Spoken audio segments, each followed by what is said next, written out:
नमस्कार, स्वागत है आप सभी का। लोकतंत्र देख रहे हैं आप, मैं हूं आपके साथ रेशु त्यागी। तेलंगाना में 119 विधानसभा सीटों के लिए 30 नवंबर को मतदान होना है। तेलंगाना के चुनावी मैदान में भारत राष्ट्र समिति यानी बीआरएस, कांग्रेस और बीजेपी तीन अहम खिलाड़ी हैं, लेकिन मुख्य मुकाबला बीआरएस और कांग्रेस के बीच ही माना जा रहा है।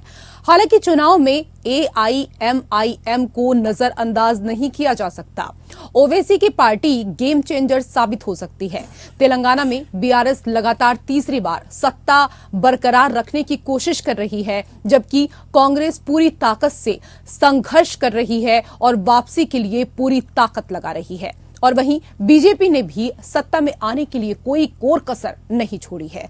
कल 119 विधानसभा सीटों के लिए होने वाले वोटिंग के लिए 2290 प्रत्याशी चुनावी मैदान में हैं। राज्य भर में 35,655 मतदान केंद्र इस दौरान बनाए गए हैं, जहां करीब 3 करोड़ 26 लाख मतदाता प्रत्याशियों की किस्मत का फैसला करेंगे। अब देखना है कि सरकार बनाने के लिए बहुमत के जादुई आंकड़ा 60 तक कौन सी पार्टी पहुंचती है।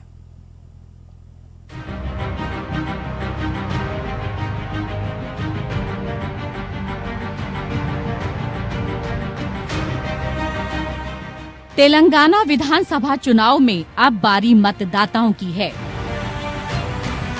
सूबे की 119 सीटों पर 2290 प्रत्याशियों के भाग्य का फैसला करने के लिए गुरुवार को वोटिंग है।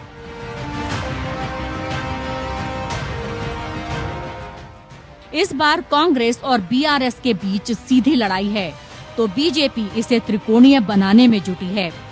वहीं एआईएमआईएम की सियासी ताकत को भी नजरअंदाज नहीं किया जा सकता है। तेलंगाना में बीआरएस लगातार तीसरी बार सत्ता बरकरार रखने की कोशिश कर रही है। केसीआर को अपनी सरकार की कल्याणकारी योजनाओं पर भरोसा है, तो कांग्रेस को यकीन है कि वो अपनी गारंटी के दम पर इस बार तेलंगाना में केसीआर सरकार को उखाड़ फेंकने में कामयाब होगी।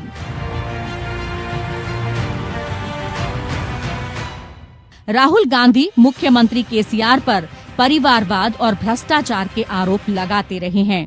अब तो एक नया स्लोगन भी गढ़ लिया है, मोदी जी के दो यार, ओवैसी और केसीआर। बीजेपी वाले स्टाइल में राहुल गांधी केसीआर को तेलंगाना सरकार को देश की सबसे भ्रष्ट सरकार बता रहे हैं और पूछ रहे हैं केसीआर ने तेलंगाना के लिए किया क्या है। कांग्रेस ने 6 महीने पहले जिस सियासी फॉर्मूले से कर्नाटक में बीजेपी के हाथों से सत्ता छीनकर अपने नाम की थी, अब उसी तर्ज पर पार्टी ने तेलंगाना में बीआरएस को मात देने का राजनीतिक दांव चला है। कांग्रेस ने कर्नाटक में 4 गारंटी दी थी, तो तेलंगाना में 6 गारंटी का दांव चला है। अगर आपको एक अच्छी सरकार चाहिए, ईमानदार सरकार जो आपके लिए दिन रात एक करे, तो कांग्रेस को वोट दो। वहीं बीजेपी ने तेलंगाना विधानसभा चुनाव की तैयारी 2020 के बिहार चुनाव के साथ ही शुरू कर दी थी। हैदराबाद में जुलाई 2020 में बीजेपी की राष्ट्रीय कार्यकारिणी के बाद तो जैसे प्रधानमंत्री नरेंद्र मोदी और बीजेपी नेता अमित शाह ने मुख्यमंत्री केसीआर और उनके परिवार पर धावा ही बोल दिया था। अक्टूबर और नवंबर सिर्फ 2 महीने के भीतर प्रधानमंत्री नरेंद्र मोदी ने तेलंगाना के 5 दौरे किए हैं। वोटिंग से पहले आखिरी दिन का दौरा 25 से 27 नवंबर रहा है। इस दौरान मुख्यमंत्री केसीआर के चुनाव क्षेत्र कामारेड्डी पहुंचकर पीएम मोदी ने सवाल उठाए कि आखिर केसीआर को दूसरी सीट से चुनाव लड़ने की जरूरत क्यों पड़ी, और बातों ही बातों में कांग्रेस नेता राहुल गांधी को भी लपेट लिया। पीएम मोदी ने कहा, राहुल गांधी को अमेठी छोड़कर भागना पड़ता है, अब केसीआर को भी भागना पड़ा है। बीजेपी ने इस बार तेलंगाना में अपना पूरा जोर लगा दिया है। तेलंगाना बीजेपी के लिए इसलिए भी महत्वपूर्ण है क्योंकि दक्षिण भारत में पांव जमाना जरूरी हो गया है, खासकर कर्नाटक से कांग्रेस के हाथों विदाई के बाद।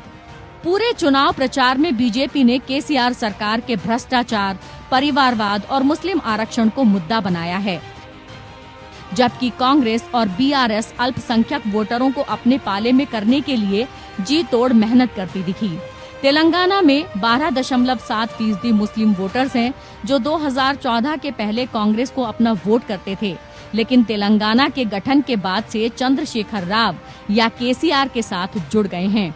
हालांकि इस बार मुस्लिम वोटर्स कांग्रेस और बीआरएस में बटे हुए नजर आ रहे हैं। तेलंगाना में मुस्लिम वोटरों की ताकत का अंदाजा इससे लगाया जा सकता है कि 40 सीटों में से 29 पर सीधे और 11 सीटों पर परोक्ष रूप से जीत हार तय करते हैं। तेलंगाना में जाति धर्म के मुद्दे के अलावा सभी पार्टियां कल्याणकारी योजनाओं पर फोकस करते हुए जनता का समर्थन पाने की कोशिश कर रही हैं। सभी दलों के मैनिफेस्टो की कॉमन बात करें तो इसमें विशेष रूप से कृषि लोन चुकाने में राहत, बेहतर पेंशन योजनाएं, वंचित समूहों के लिए वित्तीय सहायता, बेरोजगारी लाभ, बीमा योजनाएं और सरकारी नौकरी के लिए अवसर शामिल हैं। अब जनता की बारी है। तेलंगाना की जनता किस मुद्दे पर वोट करेगी, ये देखना दिलचस्प होगा। Bureau report, APN.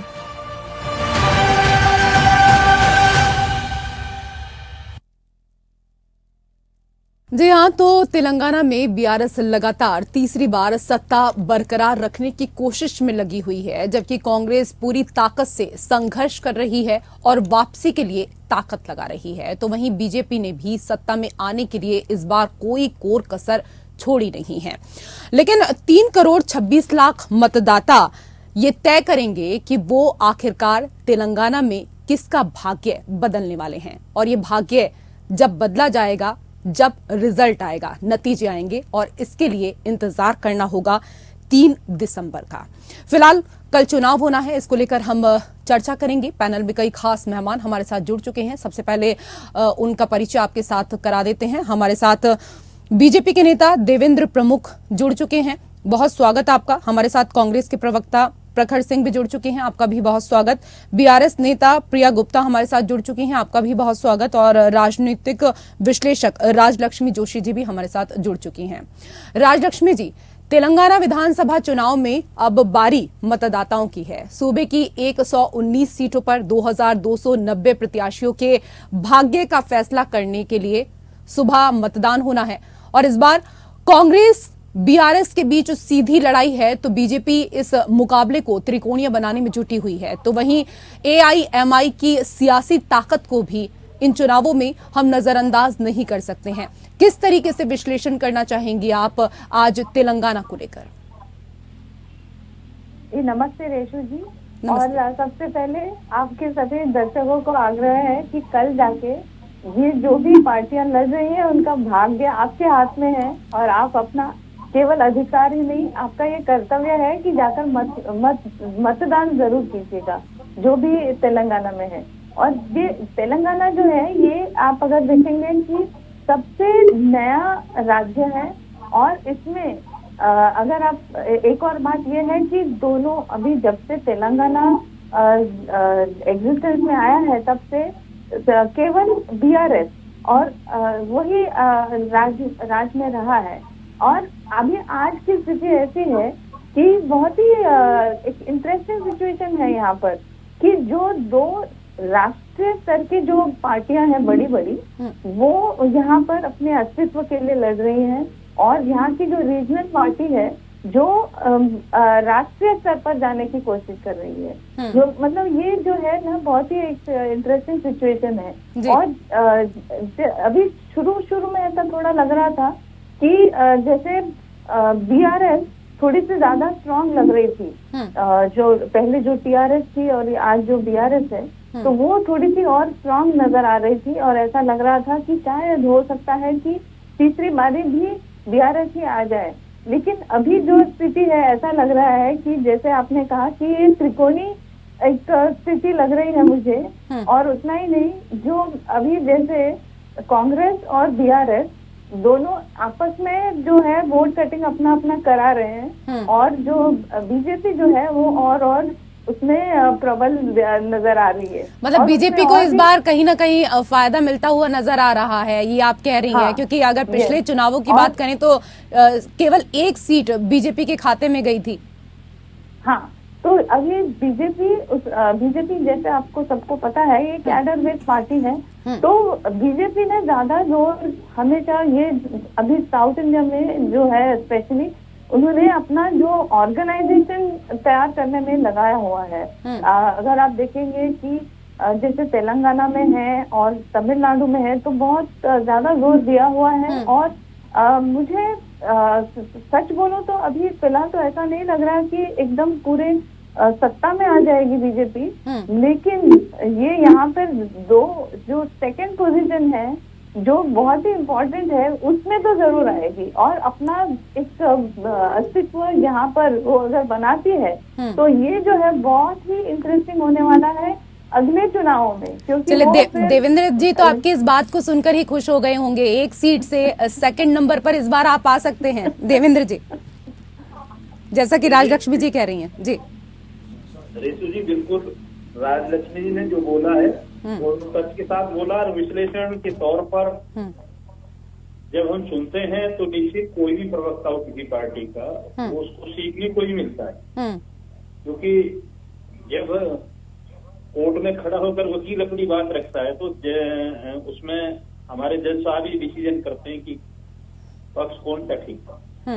और मुझे इस बात की खुशी भी है कि बिल्कुल ये सच था कि हम दक्षिण की तरफ जिस तरह से प्रयास कर रहे थे कुछ प्रयास हमारे जो है धीरे धीरे सफल हुए।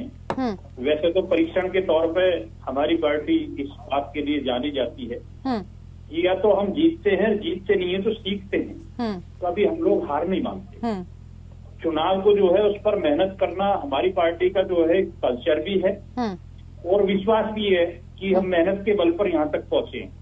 अब बूथ की बात करें, अब ये जो चीज आ रही है जिसकी ठीक है, मैं आऊंगी देवेंद्र जी आपके पास, लेकिन आप ही की लाइन जो आपने कहा कि या तो हम जीतते हैं या फिर हम सीखते हैं, लेकिन बीआरएस तो लगातार कहती है कि हम सिर्फ जीतने का काम करते हैं और तीसरी बार सत्ता बरकरार रखने की जो हमारी कोशिश है वो जरूर पूरी होगी। प्रिया गुप्ता जी, केसीआर लगातार इसी बात को दोहरा रहे हैं कि जो सरकार की कल्याणकारी योजना है उनके ऊपर बहुत भरोसा है जनता को और जनता इस बार भी पूरा साथ देगी। जी हाँ रेशु जी, मैं आपको पुनः फिर एक बार यही बात बताना चाहती हूँ। मैं बार बार आपको बताती आ रही हूँ और हमें इस बात की खुशी भी है, हम प्राउड फील करते हैं कि हमने ऐसे मुख्यमंत्री को तेलंगाना राज्य में पाया है जो जनता के लिए और जनता के लिए ही सिर्फ और सिर्फ जनता के लिए बने और जनता के बीच में विश्वास के साथ आगे बढ़ रहे हैं और जनता आज उन पर विश्वास रख रही है और जनता कल के दिन उन्हें जरूर अपना आशीर्वाद देगी और वो 3 दिसंबर को आप सभी को सामने आ जाएगा। क्योंकि कहीं ना कहीं मुख्यमंत्री जी ने ये जो तेलंगाना राज्य गठित हुआ 10 साल पहले, लेकिन उससे पहले का जो तेलंगाना जो आंध्र प्रदेश था और आज के तेलंगाना में जमीन और आसमान का अंतर देखने को मिलता है। मैं आप सभी को भी इन्विटेशन देना चाहूंगी इस चीज के लिए भी, और इसी बात पे हम दम भर रहे हैं कि यहाँ की जनता समझदार है, पढ़ी लिखी है और शायद नॉर्थ के अपेक्षा साउथ में ज्यादा एजुकेशन है, तो जनता बहुत अच्छे से जानती है डेवलप क्या है, भ्रष्टाचारी क्या है और किस सरकार से हमें क्या मिल रहा है और क्या मिल सकता है। तो उसी दम पर हम आपको बोल रहे हैं कि हमारे मुख्यमंत्री जी तीसरी बार फिर से जीतने जा रहे हैं और हमारी हैट्रिक पक्की है। यही दावा तो राहुल गांधी की तरफ से भी किया जा रहा है, प्रियंका की तरफ से भी किया जा रहा है कि जो गारंटियां इस बार हमने दी हैं तेलंगाना में, जो मैनिफेस्टो जारी किया है, तो ऐसे भी जनता हमें ही चुनेगी। क्यों प्रखर सिंह जी? देखिए, बीजेपी के 2 अनमोल रतन, एक केसीआर, दूसरा AIM। तो इसलिए देखिए, हमने 10 साल पहले तेलंगाना राज्य बना था और सब जानते हैं किसने ये राज्य बनाया था, किसकी सरकार ने ये राज्य बनाया था। और कांग्रेस पार्टी अपनी गारंटी पर चुनाव लड़ रही है और जनता को विश्वास है क्योंकि हम जहां पर भी सरकार है वहां पर इन गारंटीज को हमने पूरा किया है। अगर हम 500 रुपए का सिलेंडर आकर के तेलंगाना में बोल रहे हैं तो राजस्थान में दे रहे थे, हम छत्तीसगढ़ में 500 रुपए का सिलेंडर दे रहे थे, हम फ्री, अगर महिलाओं को फ्री बस राइड की बात करते हैं तो हम ऑलरेडी कर्नाटका में वो दे रहे हैं। तो जनता जानती है कांग्रेस पार्टी जो कहती है वो करती है और जनता ने देखिए इस पर मन बना लिया, उसने देख लिया इस भ्रष्टाचारी सरकार को, उसने देख लिया। और बीजेपी का तो वो हाल देख ही रही है कि आज ही प्रधानमंत्री जी ने मंच से बोला है कि 81 करोड़ लोगों को फ्री में राशन दिया जाएगा। और देखिए, मुझे राशन फ्री में देने में कोई ऐतराज नहीं है, मगर आपने 81 करोड़ लोगों को इस लायक बना दिया है कि वो 2 वक्त का अपना राशन भाषण नहीं ले। तो देखिए, जनता ने सब देख लिया है और कल जब वोट होगा, और मैं जनता से अपील भी करूंगा कि ज्यादा से ज्यादा लोग जाकर के अपने मतों का इस्तेमाल करें और इस भ्रष्टाचारी सरकार को हटाएं। ठीक है देवेंद्र प्रमुख जी, आपकी बात अधूरी रह गई थी और कांग्रेस को यकीन है कि वो अपनी गारंटी के दम पर इस बार तेलंगाना में केसीआर सरकार को उखाड़ फेंकने में कामयाब होगी। बीजेपी को पिछले चुनावों में केवल 1 सीट मिली थी और इस बार तो प्रधानमंत्री से लेकर आपके तमाम राज्यों के मुख्यमंत्रियों ने चुनाव में कमल खिलाने की अपील की है। क्या आपको लगता है कि इस बार जो जनता है वो आपकी अपील को स्वीकार करेगी? रेशु जी, निश्चित जो है जनता को पता है कि आज पूरी दुनिया के साथ साथ भारत के संविधान के अनुसार और भारत की राजनीति के अनुसार एक सिर्फ नाम जो है विश्वसनीय नाम है और वो माननीय प्रधानमंत्री जी का है। अभी हमारे मित्र ने नाम भी दिया, वो राशन कार्ड का कई योजनाओं के लिए उन्होंने अपनी एक योजना गिनवाई है, सिलेंडर किया जो भी कुछ है। वैसे तो 60 वर्षों में उन्होंने जो किया है उनके वर्ष जो है उनके वो काम आ रहे हैं। या जो जवाब किसी राज्य में किसी से मांगते हैं 5 वर्ष का या उससे कम वर्ष का या उससे कुछ ज्यादा का, तो निश्चित ऑटोमेटिक उनका जो बनता है कि उन्हें भी किसी को जवाब देना कि आपने क्या क्या किया और किस किस का क्या परिणाम। उज्ज्वला योजना के तहत हम करोड़ों परिवारों को सिलेंडर देते हैं। हम किसान सम्मान निधि के तहत हम करोड़ों लोगों को जो है किसान भाइयों को जो है सपोर्ट करते हैं। खाद्यान्न की सपोर्ट हम करते हैं। आयुष्मान भारत जो है, जो कि स्वास्थ्य की रीढ़ है, पूरी दुनिया ने WHO ने उसको सराहा है। एक भी हमारी कोई नीति इस तरह की नहीं है कि जिसे हमने चुनावी लाभ के लिए हमने जरूर उसकी घोषणा की है, वो स्थायी घोषणा की है और तर्क के साथ की है कि जनता और जनार्दन हमारे देश के हर नागरिक को उसका निश्चित लाभ मिले। ना हम चुनावी कोई घोषणा इस तरीके की करते हैं कि चुनाव गया और बात गई। अगर मैं इस पर चर्चा कर लूं तो 70 वर्षों तक कोई घोषणा की वैल्यू कभी नहीं होती थी, लेकिन 2014 के बाद आप क्लियर करा दीजिए, विश्लेषण करा दीजिए। अब घोषणा पत्र विचार के बाद कोशिश करती हैं पार्टियां कि लोग उसमें जवाब मांगते हैं और ये नई चीज जो सीखने को मिली है सिर्फ ये भारतीय जनता पार्टी के कार्यकाल के अनुसार मिली है और इसी चीज से सुधार होना सुबह से राज्य के चुनाव रहे हों चाहे वो राष्ट्र का चुनाव रहा। तो जो भी चीज बोली जाए, जिस चीज का आप जो है घोषणा करें वो चीज बड़ा सोच समझ कर बोलना कि जिससे लोगों को जवाब दिया जा सके और अगले चुनाव में जाए। देश की चुनाव की ऐसी नीतियां कहीं प्रदेश में, कहीं जो है पंचायत राज चुनाव और कहीं जो है फिर राष्ट्रीय स्तर के चुनाव 2024 हमारे स्तर पर बिल्कुल तैयार है। तो खूब किया नेताओं ने प्रचार और अब जनता की बारी है। जी हाँ, मतदान का दिन है कल और ऐसे में तेलंगाना में एक बार हम सभी मतदाताओं से अपील करना चाहेंगे कि अगर आप तेलंगाना के निवासी हैं तो अपने मत का इस्तेमाल कल जरूर करें। राजलक्ष्मी जोशी जी, क्योंकि कार्यक्रम की शुरुआत में ही आपने पूरा विश्लेषण यहाँ पर बीआरएस का कर दिया, आपने ये भी कह दिया कि बीजेपी जो है वो नंबर 2 पर काबिज होने वाली है। कांग्रेस का विश्लेषण इस बार आपने नहीं किया।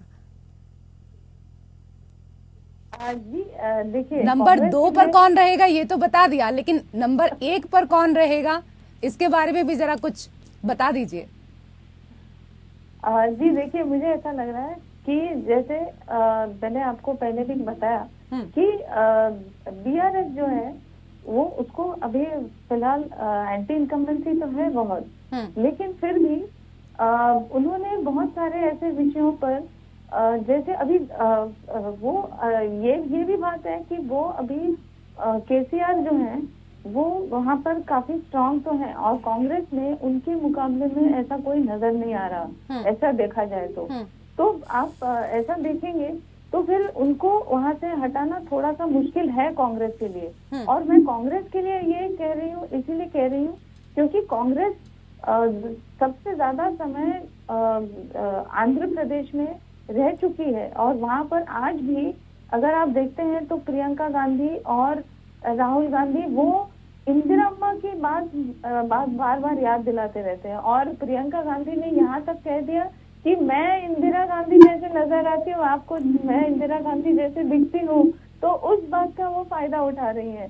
मतलब कहने का मतलब ये है कि और लोग जो है वो आज उसी बात को लेकर कह रहे हैं कि इंदिरा मस्त का तो उस समय में तो इमरजेंसी हो गया था, और इसका एक और भी एक इम्प्लीकेशन ये हो जाता है कि इंदिरा गांधी का आपको सबसे अगर बेस्ट अगर आपको वो रेजिम लग रहा है तो इसका मतलब ये है कि आपके पास आज और कोई है, कुछ है नहीं ऑफर करने के लिए, ये इसका मतलब आता है। और उतना ही नहीं, मतलब कुल मिलाकर आपका कहना ये है कि प्रियंका जब प्रचार में जाती हैं तो वो दादी के नाम पर वोट बटोरती हैं।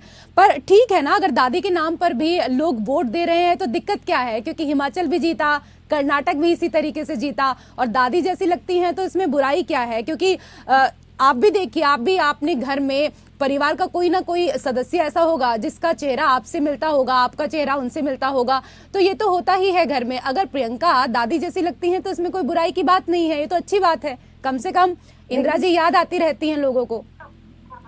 वो तो ठीक है, लेकिन अगर लोगों को उस बात से इमरजेंसी की याद आती है और कुछ बुरे विषयों की याद आती है तो फिर वो आपके लिए प्रॉब्लम है। तो आपके लिए वो जो आपके लिए जो सबसे बड़ा प्लस पॉइंट है वही आपके लिए सबसे नेगेटिव पॉइंट भी हो ठीक है। लेकिन इंदिरा जी ने इस देश के लिए बहुत सारे काम अच्छे भी किए हैं, हो सकता है लोग पॉजिटिव भी सोचे। मैं इस पर एक टिप्पणी ले लूं जरा प्रखर जी से। प्रखर जी देखिए, इंदिरा जी हमारे देश की एक रत्न है और इंदिरा जी ने पाकिस्तान के 2 टुकड़े किए। इंदिरा जी ने नेशनलाइजेशन ऑफ बैंक किया था, इंदिरा जी ने जमींदारी हटाई थी इस देश में। तो इंदिरा जी के बारे में अगर पढ़ेंगे लोग तो मुझे लगता है उनको ज्यादा उनके बारे में बेहतर नजर आएगा। दूसरी चीज देखिए, कांग्रेस अपनी गारंटीज पर काम करती है और अभी मैं बीजेपी के प्रवक्ता की मैंने सारी बातें सुनी और कह रहे थे गारंटी ऐसी नहीं देनी चाहिए जो पार्टी नहीं लागू कर पाए।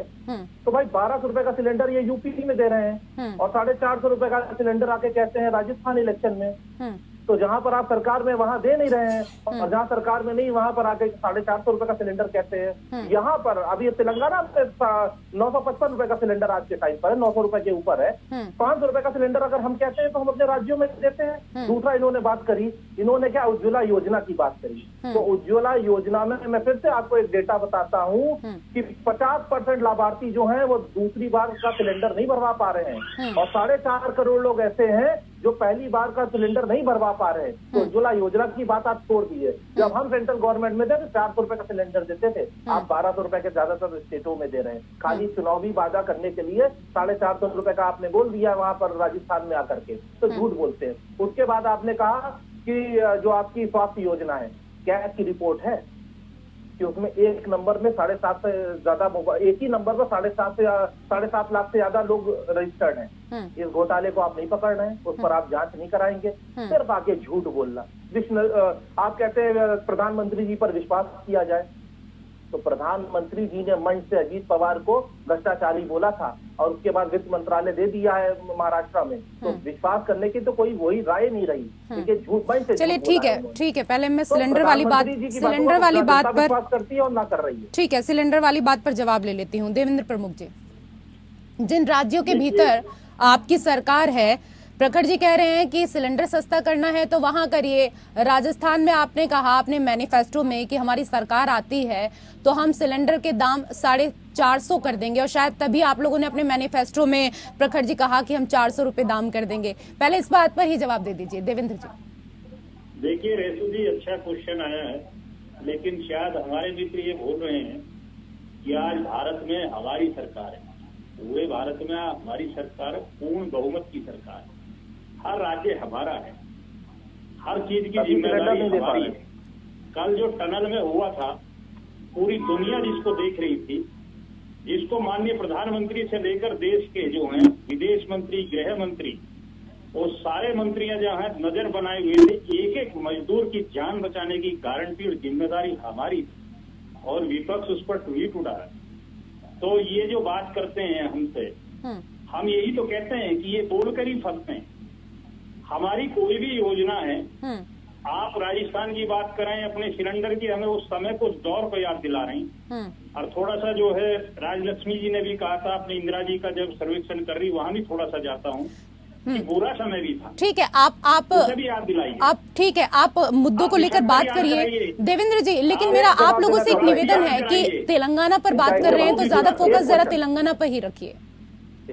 जी। तेलंगाना पर आता हूँ तो देखिए, तेलंगाना सरकार पर है। ये बोलना चाहता हूँ अपोजिशन की तरह बात ना करिए। ठीक है प्रखर जी, और आपने टनल से प्रखर मजदूरों को जी निकाल ठीक दिया, है, ऐसा नहीं किया, सुन गवर्नमेंट लीजिए का ये सुन काम है। लीजिए सुन लीजिए उनको, उसके बाद आप बोलिएगा, आपकी बारी सर, आएगी। पर हम नहीं कह रहे कि हमने कुछ किया है, लेकिन जब पाकिस्तान के सैनिक जो है भारत के सैनिकों के सर काट कर ले अरे जाते थे, सिलेंडर पर आइए, तो पाकिस्तान चले वो गए। समय भी जो है अच्छा ठीक है ठीक है, मुद्दे पर रहिए। देवेंद्र जी तेलंगाना पर बात करिए। अगर आप लोग होते तो शायद ये काम ना होता जो हुआ है। अरे आप बताइए ना, पाकिस्तान के तो कांग्रेस पार्टी ने 2 टुकड़े किए थे, 17 दिनों तक काम किया पाकिस्तान है। के 2 टुकड़े किए थे। ये पूरा देश आप बताइए जानता है। सिलेंडर पर वहाँ इधर उधर सरकार के की गृह घुमावदार मंत्री से बातें कर रहे हैं, लेकर जवाब क्यों नहीं दे पा रहे? राज्य यूपी में क्यों नहीं दे रहे हैं? बराबर बैठ कर काम कर रहे अरे थे। यूपी में 1200 रुपए का ठीक है प्रखर जी, सुन लीजिए, आपकी बारी आएगी ना भाई, सुन लीजिए। कि आप सेना का सम्मान गिराने का काम करते हैं। देवेंद्र जी कहाँ आप पहुँच गए, आप कहाँ पहुँच गए? देवेंद्र जी तेलंगाना पर बात करिए, ऐसे तो मुद्दे से भटक जाएंगे ना, कुछ का कुछ बात करने लगे आप। सिलेंडर पर बात हो रही थी। अब ऐसे तो राजस्थान में इन्होंने जनता को क्या कुछ दिया वो बताने लगेंगे, छत्तीसगढ़ में क्या कुछ हुआ वो बताने लगेंगे। ये तो कोई बात नहीं हुई ना। हिमाचल में ये लोग क्या कर रहे हैं, कर्नाटक में क्या कुछ कर रहे हैं कांग्रेस वाले जनता के लिए, ये भी बताना शुरू कर देंगे तो पूरी डिबेट ऐसे ही खत्म हो जाएगी। इंडिया की बातें करिए, उत्तर प्रदेश आप मत बताइए ना इनकी योजना, आप अपनी योजना बताइए। अपनी योजनाओं का बखान करने के लिए बैठे हैं ना, आप क्यों इनकी योजनाओं का बखान कर रहे हैं? आप अपनी योजनाएं बताइए ना सर। इसे पूछ लीजिए इन्होंने क्या क्या किया। जहाँ सरकार अरे आप सिलेंडर की बात करिए ना, आप सिलेंडर पर जवाब दे दीजिए, बात को खत्म करिए। प्रदेश में फ्री किसान देवेंद्र जी आप सिलेंडर पर आ जाइए ना। सिलेंडर, उन्होंने सिलेंडर को लेकर सवाल पूछा है, आप उसका जवाब दे दीजिए, बात को खत्म करिए। अरे जवाब ही नहीं है मैम इनके पास, जवाब नहीं दे पाएंगे। ये 1200 रुपए का क्यों दे रहे हैं सिलेंडर? और राजस्थान में आके 450 क्यों बोल रहे हैं? तुम्हें ताकत हो ना, अरे ताकत बहुत है, तभी पूछ रहे हैं। ताकत की बातें मत दुनिया की करिए। 5वें नंबर की अरे ठीक है, सिलेंडर उठाने के लिए भी बहुत ताकत की जरूरत होती है। सिलेंडर पर आ जाइए, सिलेंडर की बात करिए जरा। सवाल का जवाब दीजिए तो करिए ना सर, करिए। 10 मिनट ऐसे ही खराब कर दिया आप लोगों ने। 1200 रुपए का सिलेंडर और राजस्थान में 450 क्यों बोल रखा है? सस्ता अरे है बताइए, लेकिन ये लोग बोल रहे थे इनके इधर उधर क्यों बोल रहे हैं? इसी उज्ज्वला योजना का जरूर मत बताया उसको, लेकिन किसी का शादी और विवाह होता अरे था, साहब तो 1500 झूठ बोलना बंद कीजिए। चलिए ठीक है, सब समझ रहे हैं, सब समझ रहे हैं। आप जवाब नहीं देंगे, आप जवाब नहीं देंगे। एक भी सिलेंडर बात को गोल गोल घुमाते रहेंगे इसी तरीके से। किसी का 2 नंबर से मिल जाए। बताइए ना, 1200 रुपए का सिलेंडर। राजलक्ष्मी जी, चुनाव कोई भी रहा हो, पिछले 4 राज्यों में चुनाव हुआ और चारों राज्यों में हमने देखा कि ये जो सिलेंडर का मुद्दा है वो लगातार उठता रहा। और अब कल तेलंगाना में जब वोट डाले जा रहे हैं उससे पहले एक बार फिर ये सिलेंडर का जो मुद्दा है वो हावी हो गया है। ये टनल पर बैठने लायक नहीं शांत थे। हो जाइए भाई, जवाब है नहीं तो शांत हो जाइए। अरे ठीक है देवेंद्र जी कहाँ टनल पर पहुंच गए अब आप शांत हो जाइए। नहीं, इन्होंने भेजा है मुझको। अरे पानी इन्होंने पीजिए, बात पानी। नहीं सुनी मेरी रेसू जी। ठीक है, वहाँ पर जिनको भेजा गया था, जिनके हाथों कमान सौंपी गई थी, वो बचा कर ले आए उन मजदूरों को। वो मजदूर सुरक्षित हैं, सब बाहर आ गए हैं, अपने परिवार वालों से मिल लिए हैं। और ये अच्छी चीज है, ये बहुत अच्छी चीज है। पूरे देश को गर्व है उन टीमों के ऊपर जो सुरक्षित उन मजदूरों को बाहर निकाल कर ले आई। लेकिन आप उस मुद्दे को छोड़िए ना, आप तेलंगाना की बात करिए। आप पता नहीं कहाँ से कहाँ चले जाते हैं। हर चीज में क्रेडिट लेना है। लेकिन मानने वाले कहाँ तो बीच में बोलने ही नहीं दे रहे। वो तो अरे बोलने नहीं दे रहे। एक बात बताइए ना, जो सवाल आपसे किया गया है उस सवाल का जवाब आप दे दीजिए। राष्ट्रीय योजना याद करिए। अरे भाई सिलेंडर को तो पहले याद करिए, मैं आऊंगा। चलिए ठीक है, राजलक्ष्मी जी को बोलने दीजिए। राजलक्ष्मी जी पहले सिलेंडर पर आ जाओ, आप योजना पर क्या जाएंगे? प्रॉब्लम क्या है जो आपको सुबह दुनिया की 5वें नंबर की व्हाट्सएप पर आपको पढ़ाया जाता है वो आप पढ़ के आ गए। क्या पूरी स्क्रिप्ट आप लोग लेकर आते हैं कि सवाल कुछ भी पूछा जाए, लेकिन जाकर हमें डिबेट में स्क्रिप्ट ही पढ़नी होती है?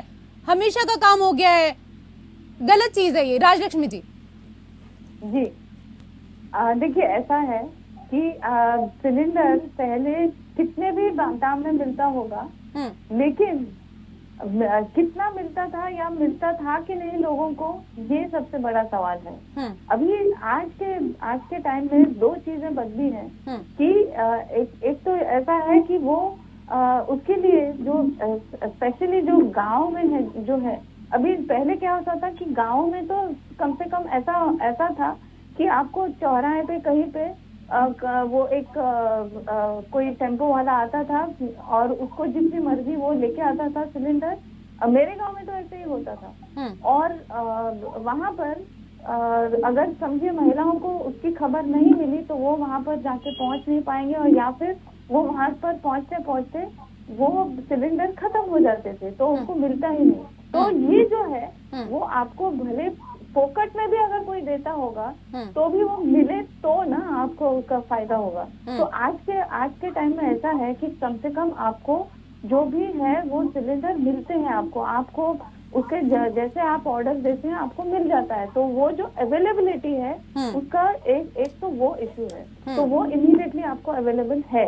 दूसरी बात ये है कि आऊंगी प्रखर जी आपके पास। प्रखर जी बता रहे थे कि 81 करोड़ लोगों को जो मुफ्त में आप जो भी है आप राशन दे रहे हैं, तो उतना पैसा उनका बच गया उसमें। तो उसका मतलब ये हुआ कि उनको बाकी जो भी चीजों के लिए उनको उसका फायदा हो गया, मतलब वो उनको उसमें जो है वो उसको उसमें इस्तेमाल कर सकते हैं। और ये भी है कि बहुत सारे राज्य ऐसे हैं कि वो कम तो कर सकते हैं उसका दाम, लेकिन करते नहीं हैं। और वो केवल जब इलेक्शन का वक्त आता है उसी समय वो उसका कुछ ना कुछ अनाउंसमेंट कर देते हैं। तो ये जो है जैसे मैंने कहा कि ये दो चीजें हैं कि अवेलेबिलिटी में आज बहुत सुधार है, मतलब पूरी तरीके से उसमें सुधार है। और दूसरा जो है कि जेब में पैसा जो है बच रहा है तो उसका वो उधर इस्तेमाल कर सकते हैं। एक बात मैं बताना चाहती थी कि इंदिरा माँ की एक और बात मैं आपको बोलना तभी भूल गई।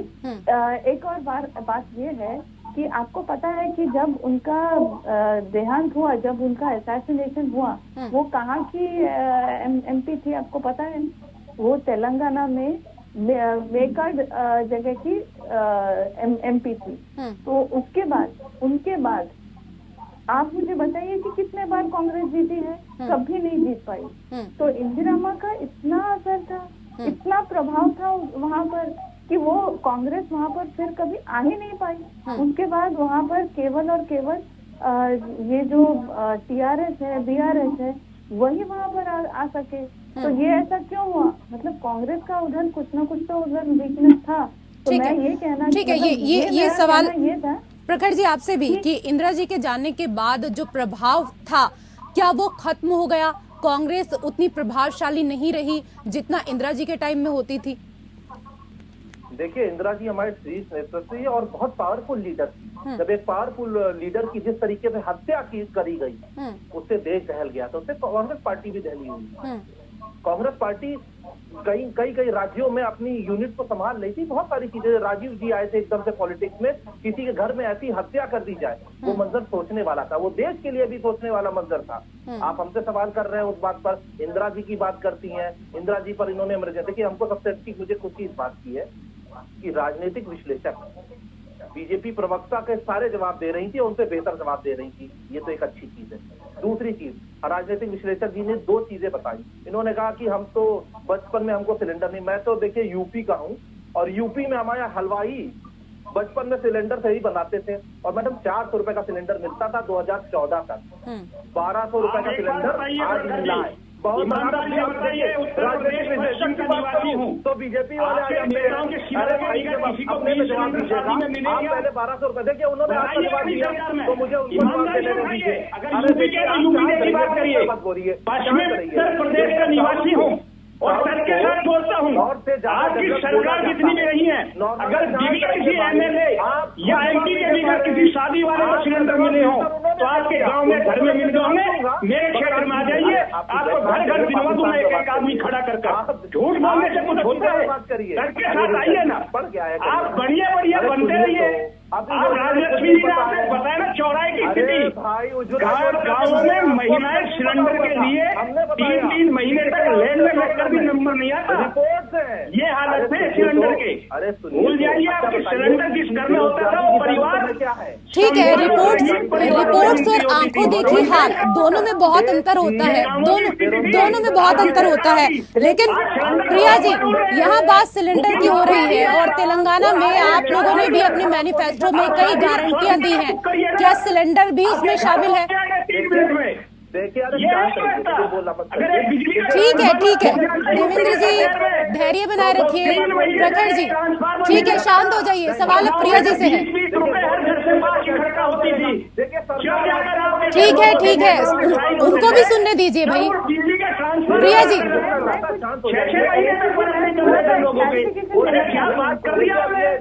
देखिए आप दोनों शांत हो जाइए, प्रिया जी को भी सुनना है। विकास मॉडल के तौर पर देश जाना चाहता है। प्रिया जी, आपको अपनी आवाज को थोड़ा बुलंद करना होगा। तेलंगाना की फाइनल जंग को लेकर हम यहाँ चर्चा कर रहे हैं, लेकिन इससे पहले युद्ध मचा हुआ है सिलेंडर को लेकर और इसी को लेकर चर्चा हो रही थी ब्रेक से पहले। प्रिया गुप्ता जी, आपकी भी टिप्पणी लेना चाहूंगी क्योंकि सिलेंडर की यहाँ पर बात हो रही है, सिलेंडर को लेकर डिबेट में युद्ध छिड़ा हुआ है, लेकिन रसोई की जो जिम्मेदारी होती है वो गृहिणियों के ऊपर होती है क्योंकि पूरा जो बजट है वो महिलाओं को ही देखना होता है। क्या अपने मैनिफेस्टो में, अपने घोषणा पत्र में आपने भी सिलेंडर वाले कुछ वादे किए हैं इस बार की नहीं? देखिए रेसू जी, हमारे दोनों भाई बहुत देर से अपनी अपनी बात रख रहे हैं और हम दोनों भाइयों को सुन रहे हैं। तो जैसे कि हमारे भाई प्रखर सिंह जी ने बोला है कि हम अपनी जिन राज्यों में हमारी सरकार है और वहां पे हम सिलेंडर कम रेट में दे रहे हैं, ठीक उसी प्रकार से इनका दावा तेलंगाना में भी आया है। लेकिन मैं इनको बता दूं कि कर्नाटक में जब इनकी सरकार चुनी गई थी तो अगले दिन संडे आ गया था और उसके बाद में ये मैंने पेपर में और वीडियो में ही सुना है, मैंने वहां जाके नहीं देखा। तभी ये अनाउंसमेंट हुआ था कि मंडे को जब ऑफिस खुले थे कि जो भी इससे पहले यहाँ पे स्कीम्स चल रही थी उसके लिए हमारे पास फंड नहीं है और आगे इन स्कीमों को हम कंटिन्यू नहीं रख पाएंगे। सेम कंडीशन आज तेलंगाना स्टेट में है कि जब आज यहाँ कांग्रेस पार्टी के अध्यक्ष जी रेवंत रेड्डी जी जो हैं वो राउंड टेबल पे उनको जब इंडिया टुडे की तरफ से कुछ सवाल पूछा गया था, उनसे पूछा गया था 6 गारंटी को लेकर आप क्या कहना चाहेंगे, जरा बताएं जो मैनिफेस्टो में आपने दी है।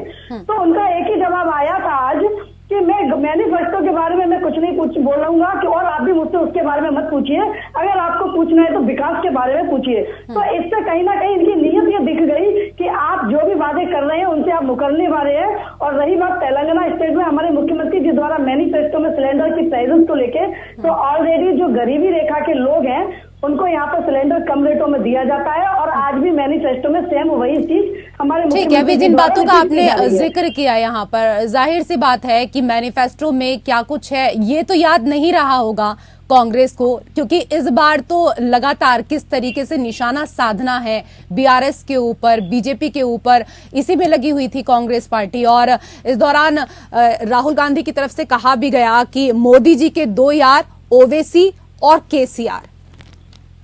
देखिए वो राहुल हमारे लिए तो मैडम एक तरफ सांप नाथ और दूसरी तरफ नागनाथ है, मैं खुद आपको बोल चुकी हूँ। तो मोदी जी के 2 यार अगर भारतीय जनता पार्टी यार बने होगी तो आज भारतीय जनता पार्टी का पूरा केंद्र यहाँ पर आकर नहीं बैठा होगा। और राहुल गांधी जी अगर यार बन के बैठे होंगे तो आज वो अपनी सरकार बनाने के लिए नहीं बैठे होंगे।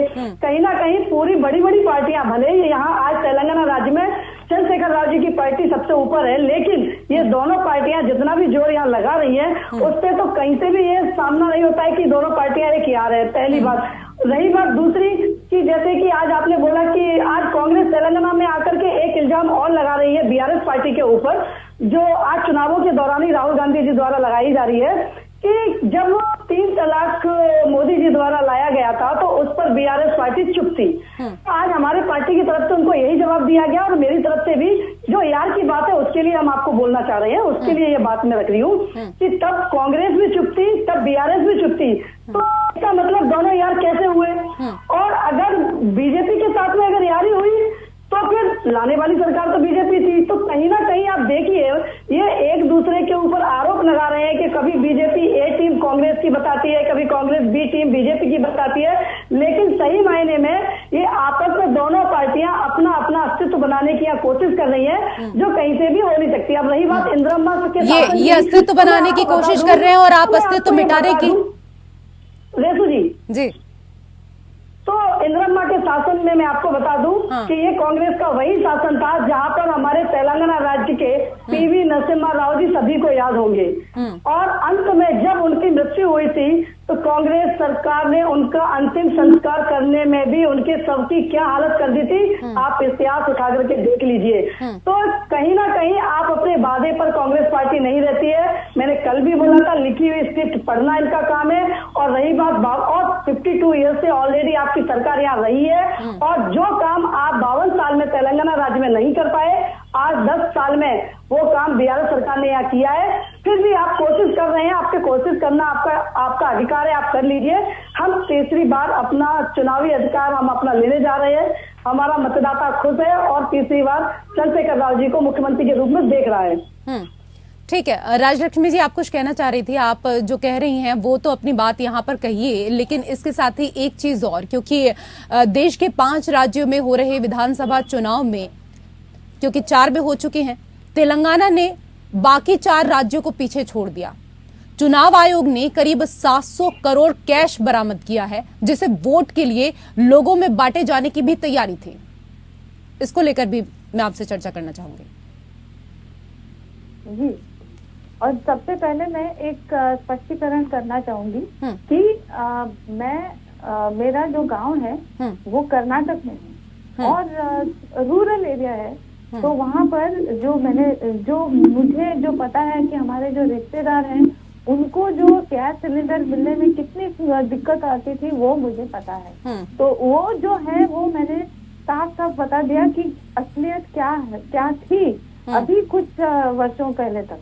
और मैं तो रहती थी मुंबई में, लेकिन मुंबई में भी ऐसा नहीं था कि आज हमारे घर में गैस खत्म हो गया और कल के दिन में इमीडिएटली आ गया। तो हमारे घर पे हमेशा एक बैकअप सिलेंडर हम रखते थे ताकि वो गैस का वो जो कंटिन्यूटी वो खराब नहीं हो। तो ये जो अवेलेबिलिटी की मैं जो बात कर रही थी ये तो सबको पता है। ये मुझे उसके लिए कोई भाजपा की तरफदारी करके बात करने की जरूरत नहीं। ये जो है मैं आपको असलियत बता रही हूँ। और एक और बात ये है कि जैसे मैंने कहा कि इंदिरा गांधी जी के ऊपर मुझे भी बड़ा गर्व है कि एक महिला होते हुए मुझे भी ऐसा लगता है कि उनके जैसे डायनामिक प्राइम मिनिस्टर मतलब होना मतलब हमारे देश के लिए गर्व है। तो उसके लिए मतलब उनके वो सारे विषयों के लिए कुछ प्रश्न ही नहीं उठता उसमें। लेकिन मेरा सबसे बड़ा प्रश्न ये है कि उनके समय जो भी प्रभाव था या जो भी गरिमा थी, जो स्थान था कांग्रेस का, तेलंगाना में हो, तमिलनाडु में हो, कहीं और भी हो, कितने सारे राज्यों में, वो कांग्रेस ने कैसे खो दिया? क्यों खो दिया? क्योंकि उनको ये जो भी है जो ग्राउंड रियलिटीज हैं उनके साथ में वो जुड़े हुए ही नहीं है। जो उनको जो मतलब और सबसे बड़ी बात ये है कि कोई उनको जो अगर उनकी कोई कुछ भी नेगेटिविटी अगर उनको समझाए तो वो सीखना ही नहीं चाहते। तो एक बात अगर अभी उनको भले ही प्रखर सिंह जी को लगे कि मैं देवेंद्र जी की तरफदारी कर रही हूँ, लेकिन देवेंद्र जी ने जो एक बात वो भाजपा हमेशा करती है कि जैसे वो उन्होंने कहा कि या तो हम जीतते हैं या तो फिर सीखते हैं। तो कांग्रेस ये सीखना ये भूल गई है। ठीक है, किसी की तरफदारी करने या ना करने से कोई फर्क पड़ने वाला भी नहीं है, क्योंकि सब कुछ जनता को तय करना है और चुनावों में जनता ही जनार्दन होती है। अभी आपने प्रश्न को लेकर बात किया, लेकिन एक छवि जो है वो यहाँ पर केसीआर की मंत्री की बिगड़ती हुई नजर आ रही है, जिसको लेकर बीजेपी भी हमलावर है, प्रिया जी आपके ऊपर, कांग्रेस भी हमलावर है। वोटों के लिए पैसा बांटने वाली आपकी एक मंत्री का वीडियो सोशल मीडिया पर बड़ी तेजी से वायरल हो रहा है और इसकी शिकायत भी दर्ज हुई है। वीडियो में मंत्री सत्यवती राठौर को एक गांव में आरती की थाली में नोटों का बंडल डालते हुए देखा गया है और बैठे बिठाए अब कांग्रेस और बीजेपी को आपके लिए मुद्दा मिल गया है घेरने के लिए।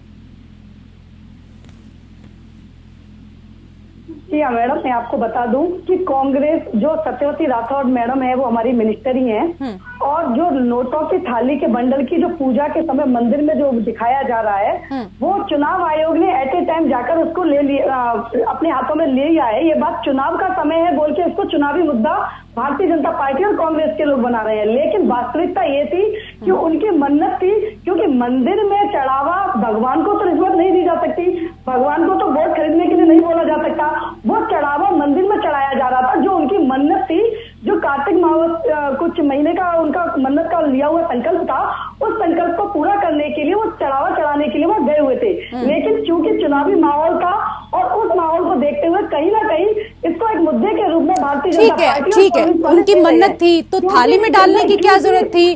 गुप्तदान दे सकते थे, दान पात्र भी होता है मंदिर में, तो अधिकतर तो लोग दान पात्र में ही डालते हैं। रेसू जी, जब पब्लिक में पैसे बांटते हुए पकड़े जाते हैं या किसी कैडर को देते हुए या किसी पर्सनल आदमियों को देते हुए, ये खुलेआम उन्होंने आरती की थाली में रखे हुए थे, तो ये कहीं से भी साबित नहीं होता है कि वो पैसा बांटने के लिए आया था। ठीक है, मैं टिप्पणी ले लेती हूँ इस पर। प्रखर जी, उसके बाद देवेंद्र जी आप भी। देखिए पूरा देश जानता है कि भ्रष्टाचार चरम पर है तेलंगाना, और भ्रष्टाचार हो रहा है, और वीडियो जो आया है इसका तो चुनाव आयोग इसका संज्ञान ले चुका है और इसका फैसला करेगा। मगर आरती की थाली में मैंने गड्डी देते हुए अभी तक कम लोगों को देखा है।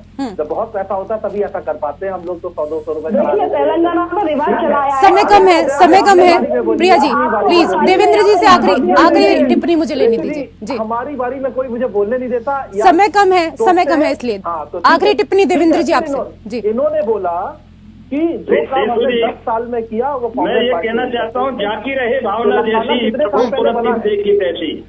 आर्थिक मास है, अब ये वो जाने कि उन्होंने किस तरीके का चढ़ावा चढ़ाया है, लेकिन अगर मंदिर में कोई चढ़ावा चढ़ा रहा है और वो मंदिर के काम आ रहा है तो ये चुनाव आयोग देख लेकर मंदिर का है तो कोई बात नहीं। बहुत दिनों के बाद इस देश में जो सनातन की और मंदिरों की शोधनी शुरू हुई है, होने दीजिए। मंगल भवन मंगलहारी धर्मो दशरथ जर्बिहारी, देवी पूज पद कमल तुम्हारे सुरदर हो चुका है, दो बहन आपने बैठा रखी हैं। चलिए, बहुत बहुत शुक्रिया आप सभी मेहमानों का हमारे साथ इस चर्चा में जुड़ने के लिए। लोकतंत्र में मेरे साथ फिलहाल इतना ही। नमस्कार।